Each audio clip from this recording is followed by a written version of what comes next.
Right, good morning, welcome back. Now today on the big Softail, gearbox oil change. Now if you've never done this before, it can be a little bit confusing. These big Harleys have 3 separate oils to change. 3 drain plugs, 3 filler caps. There's first of all the engine oil we changed in the last video in the tank.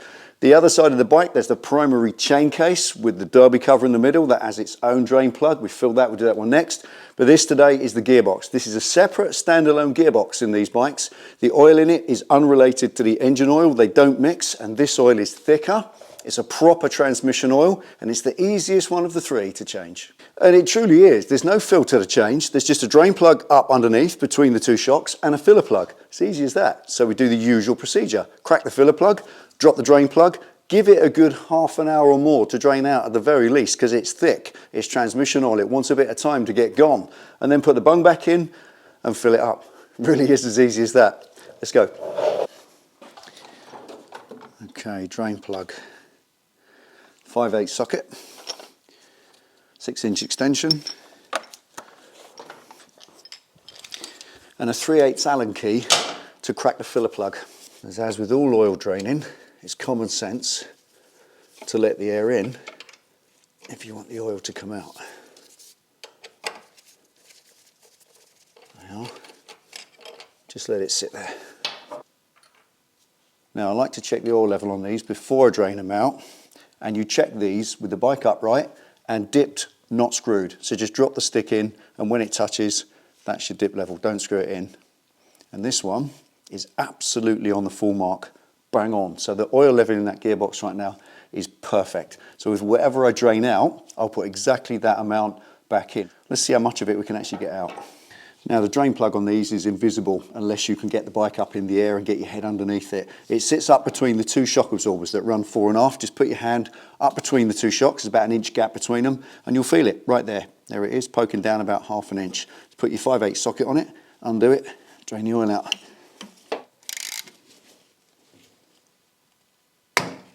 Okay.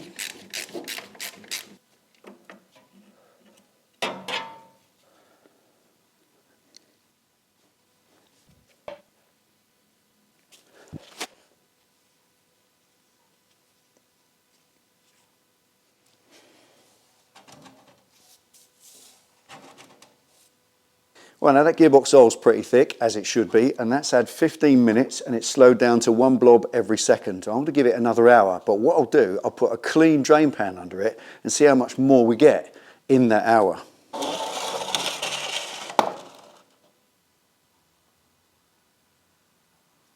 Right, now just while that's draining, a few words on oils. If you look in your manual, it'll tell you to use Harley-Davidson Formula Plus for your transmission and primary chain case.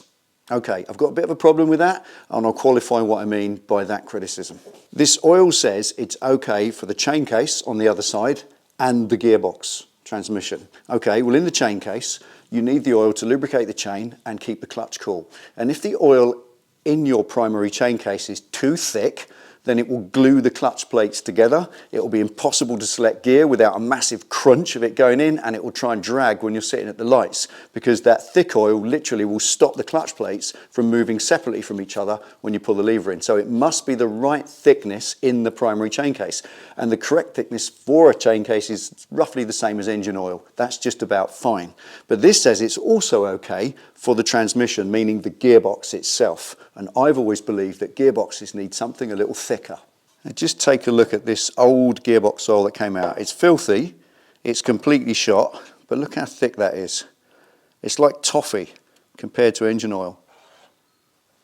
And that thick, sticky oil gives you lovely smooth gear changes and a little bit quieter operation in the gearbox as well. And you wouldn't want to put something like this in your primary transmission. This would definitely gum up all your clutch plates.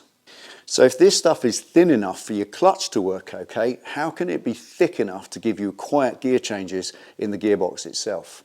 Now, I'm not just making this up, I've actually tested this back to back myself on previous projects. Remember, Screaming Eagle Sin 3 in all 3 holes, done that on several bikes, and it works okay. It's adequate in the gearbox, it's fantastic in the engine, and it's fantastic in the primary. But come to the gearbox, a massive improvement can be made by using a genuine, thick, dedicated gearbox oil. Now, by no means am I advocating this brand in particular, but I'm just saying get a proper, genuine, dedicated V-twin transmission oil. On the back here it says quite clearly, for use on V-twin transmissions that do not share a sump with the engine. So that means it's clear you mustn't use it as an engine oil. It is gearbox only. It's proper thick stuff. You can hear it. It's like toffee. So find what brand works for you. Personally, I'm going to use this because I've got it in stock. If I didn't have this, I'd find something equal to it. So that's the point. A thick gearbox oil will give you a better, smoother, quieter gearbox, and it will clearly make it last longer in the long run. Right, new O-ring on the drain plug, always.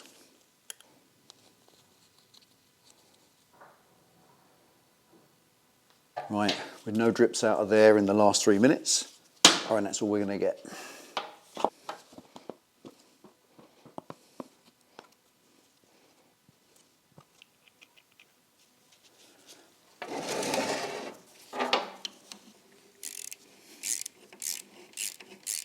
And the usual wide range, 14 to 21 Newton meters.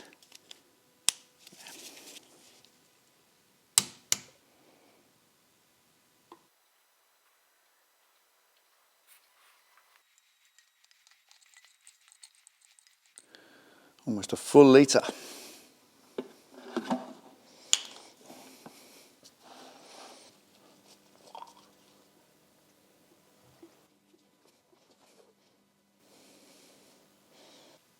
There, same amount.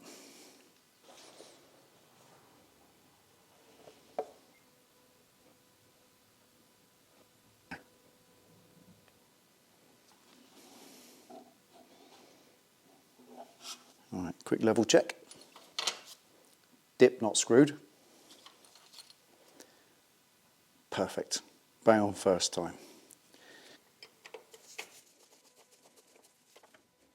And these filler cap dipsticks are cast aluminium, so don't stress them, just nip them up.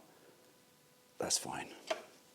Okay, at this point, usual drill, go for a test ride, come on back, check for leaks, check for fine-tuned top-up, and obviously, I think we all know, dispose of your waste oil responsibly. Now, if that was a little bit brief for you and you want more of a detailed tutorial, then I'll leave a link below in the description to the one I did a few years ago that covers every single detail. You'll be able to follow that even if it's your very first time. Now, personally, I'm not going to do my test ride today because I've still got to do the primary oil and the clutch adjustment. So I'll do that in the next video. I'll thank you for watching and I'll see you next time.